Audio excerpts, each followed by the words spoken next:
તો ચૂંટણી આવતા જ કેજરીવાલને ગુજરાત યાદ આવ્યું, જ્યાં કેજરીવાલના પ્રવાસને લઈને ગુજરાતીઓમાં ભારે રોષ જોવા મળી રહ્યો છે। ગુજરાત ફર્સ્ટ પર કેજરીવાલ વિરુદ્ધ પ્રજાનો રોષ જોવા મળ્યો, જ્યાં પ્રજાએ પણ કેજરીવાલના પ્રવાસની ઝાટકણી કાઢી અને કહ્યું કે આ ગુજરાત છે, બાટલીમાં નહીં ઉતરે। ગુજરાત છે, અહીંયા એવું નથી કે તમે એમ કહી દેશો કે મફત વીજળી આપી દેશું, મફત પાણી આપી દેશું, તો એ રીતે તમે અહીંયા રમાડી શકો એમ નથી। બાટલીમાં ઉતરે એવા કાંઈ કોઈ છે નહીં। દિલ્હીમાં ખરેખર શું થતું હોય છે આપણે અહીં નથી ખબર, ખાલી મોડેલની વાતો થતી હોય છે।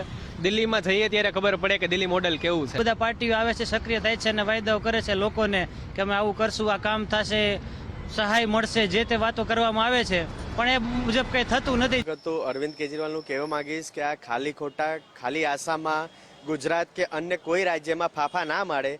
એમને જે કાર્ય કરવાનું છે, જે ઈડીનું સમન આવે છે ત્યાં એમને જ્યાં હાજરી આપવાની હોય ત્યાં હાજરી આપતા નહીં ને ખાલી આ ઇન્ડિયા જે આખું ગ્રુપ બનાવ્યું છે કે આ જે આ શું કહેવાય આપણે ગુજરાત આવ્યા છે એ ખાલી ખોટા અહીંયા એમ તેમ ફાફા ના મારે, પોતાનું ટાઈમ વેસ્ટ કરે છે, જનતાનું આશા ખોવે છે અને એમને જે દિલ્હીમાં કામ કરવાનું છે કે જે પંજાબમાં કામ કરવાનું છે ત્યાં ધ્યાન આપે। દિલ્હીનો ઠગ છે ને ગુજરાતને લૂંટવા આવવાનો છે, પણ ગુજરાતની પ્રજા એકદમ બુદ્ધિશાળી અને સમજુ છે।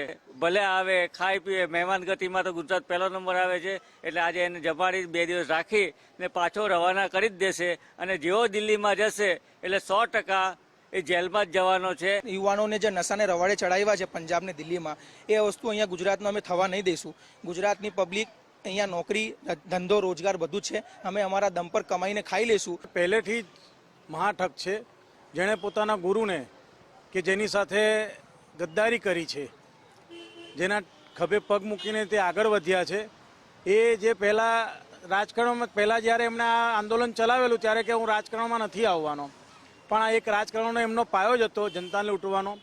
એમણે કેટલા બધા ગરબડ ગોટાળા કરેલા છે તે હવે દરેક જણ સામે આવી રહ્યા છે।